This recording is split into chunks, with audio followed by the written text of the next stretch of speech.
Creo que sí, el FMLN, yo no creo que es responsable de digamos, de estos resultados de la gestión económica. Yo creo que eso hay que aclararlo.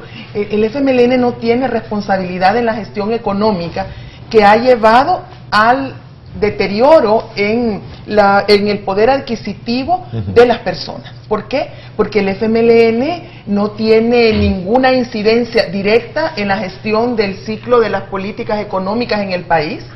El FMLN ni siquiera tiene representantes en el gabinete económico del país.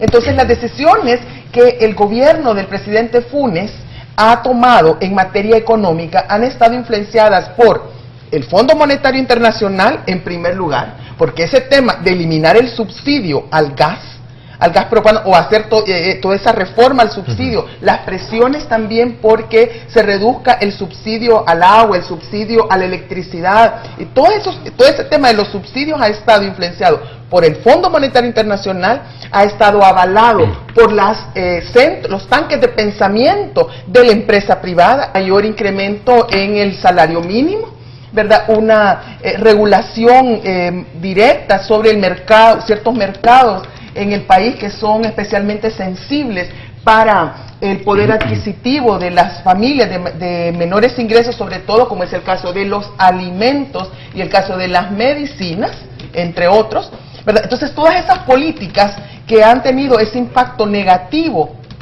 sobre el poder adquisitivo de la gente, en un contexto en que es cierto que aumenta la canasta de esta canasta básica, el precio, pero eso no sería mayor problema si los ingresos de las personas fueran en la misma dirección. Pero aquí los salarios son tan bajos, los ingresos son tan bajos de la población, que cualquier incremento, por ejemplo, de 5 centavos en el pasaje de buses, o de la eliminación del subsidio al gas propano, generó pues esta crisis económica que vive la gente. Entonces yo creo que sería muy injusto y muy simplista echarle la responsabilidad de esos efectos negativos sobre la economía que han tenido las decisiones de política económica tomadas por el gobierno a el partido FMLN, porque no tiene responsabilidad. A ver. Sí, el error no ha sido que no pusieron los recursos del Estado para hacer propaganda política, sino que el error fue no haber aprovechado el poder del Estado que les correspondía en esas elecciones que lograron para hacer realidad la plataforma y la oferta política, económica y social con la que llegaron al gobierno. Ese fue el error. Naira, vamos a ver, tu lectura, sé que hay elementos técnicos que nos demuestran insatisfacción en los consumidores precisamente por el efecto de algunas políticas o medidas tomadas por el Ejecutivo, pero ¿cómo se traduce eso? Y ese es el propósito de este programa, porque nuestros televidentes conozcan de ustedes que manejan estos números, cuál ha sido el impacto que ha tenido, diríamos, en el bolsillo de los salvadoreños y cómo esto se traduce precisamente en un grado de intención de votos. Bueno, vamos a dividirlo en dos momentos. Uno, un análisis un tanto más estructural, si se quiere, y luego si nos vamos a la parte técnica, que es el día a día, en números fríos y concretos, pero que detrás de ellos, por supuesto, hay rostros, hay familias, hay vivencias. En la primera parte, creo que la lectura de todo esto debe de ir más allá del quehacer de un partido político en los últimos 2-3 años. Creo que debe hacerse una lectura mucho más profunda de la construcción de Estado o de la construcción de nación, si ha existido, en los últimos 20, si se quiere, no luego de la firma de los acuerdos de paz. Y de cómo los partidos políticos han o no han hecho una construcción de vida a efecto de no verse afectados no solo en un proceso electoral, sino que no se ve afectada la población en su integralidad. Y estamos hablando, por supuesto, en tiempos mucho más delicados que obligan a que la relación no deba de ser exclusivamente entre el gobierno y el partido, sino que debe existir una estrecha relación entre gobierno, partido y población para elaboración de políticas públicas.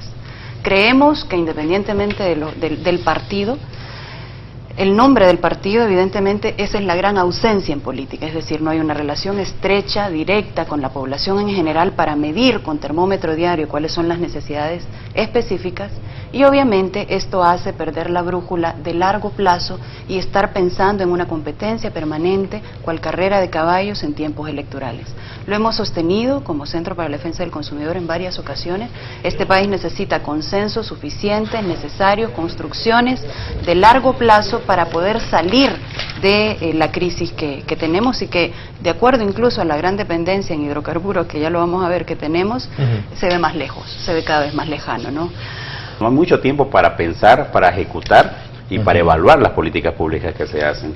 Entonces yo creo que ese es un primer punto. Desde ese punto de vista económico o ese planteamiento que tú haces, Erner, ¿tú crees que deberían de las elecciones para alcaldes ampliarse al periodo de 5 años como en la Por de supuesto, gobierno? claro que sí, y eso yo no sé por qué no se ha hecho. O sea, esos son los aspectos estratégicos que todo país, que todos políticos deberían de estar contribuyendo para el bienestar de toda la población. ¿Cuánto nos pudiésemos ahorrar económicamente? Por supuesto, mira, ¿cuánto le cuesta al Tribunal Supremo Electoral una elección, por ejemplo? A todo el país, a todo el ciclo económico. Tú ves que todas las inversiones bajan en ese periodo, y luego cuando ya se conoce cómo está conformada pues prácticamente la Asamblea o el Poder Ejecutivo, comienza la inversión o no comienza la inversión. Qué buen punto, sobre todo por los mensajes que se generan alrededor de todo. Por supuesto, así es. Pero qué bueno que sale a lucir esta mañana el tema ¿no? Eso es importante, mira, y compartiendo un poco con lo que decían las colegas, precisamente el tema del subsidio, eso ha sido una variable que ha incidido precisamente en todos estos resultados electorales. ¿Por qué no se hizo eso hace 10 años, hace 15 años?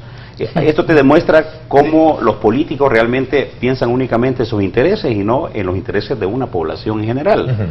Porque realmente el tema de subsidios, tú sabes, los subsidios no son permanentes, los subsidios son precisamente en determinados periodos de tiempo y deben de focalizarse y aplicarse métodos efectivos. Como en un país con mucha, bueno, que hablando de términos científicos tenemos pocos científicos, pero hay muchos economistas, muchos matemáticos que podrían haber hecho un método más eficaz para focalizar el subsidio, y no se hizo.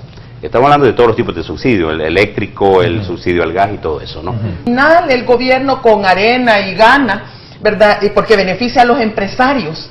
Esa ley lo va a terminar aprobando, pues la va a aprobar, pero frente a la ciudadanía quedará que el FMLN no está por más neoliberalismo. Eso es uno. La gente también que vota por el FMLN quiere justicia económica, no quiere caridad. Y este gobierno, en lo que es la política social y que la presenta como los grandes logros, lo que ha dado, perdón, pero es caridad, son limosnas. Dar, por ejemplo, eso de las comunidades solidarias urbanas, rurales, es la misma red solidaria del Partido Arena de los gobiernos anteriores, solamente que un poco reciclada y maquillada. Y se presentó, pero es lo mismo, y la gente dice, es lo mismo, más caridad. La gente quiere, por ejemplo, el tema de la alimentación, soberanía alimentaria. No, este gobierno no la ha dado, sino que se ha incrementado la dependencia alimentaria. Entonces se ha aprovechado los recursos del Estado, el poder del Estado, para avanzar hacia la soberanía alimentaria, y por supuesto que votantes del FMLN no quieren tanta dependencia del imperialismo norteamericano. De pronto, porque ante la gente surgió cosas como, de pronto Estados Unidos es el nuevo mejor amigo del Salvador, y de pronto Estados Unidos es el que nos va a lograr el desarrollo del Salvador. ¿Y qué pasó? Si Estados Unidos sabemos que ni siquiera es capaz de garantizar el desarrollo de su población. En Estados Unidos en este momento hay 12 millones de niños que pasan hambre, que están en situación de desnutrición, pero muy profunda. Hay cantidad de gente que está desempleada, aumentando la pobreza. Entonces, Estados Unidos ahora se presenta como el modelo de desarrollo, y no solamente el modelo de desarrollo a seguir, sino que además que es como el salvador de El Salvador, nos viene a salvar y nos va a llevar al desarrollo. Entonces, una dependencia económica, política, incluso ideológica de Estados Unidos, y en lugar, entonces, ¿qué esperaba la gente de votantes del FMLN? Pues que el gobierno mirara no tanto hacia el norte, sino que mirara hacia el sur, que viera realmente, pero eso solamente se quedó en discurso, y en la práctica realmente el gran socio político, económico, todo ideológico incluso, sí, es Estados Unidos. Entonces eso decepcionó a mucha gente.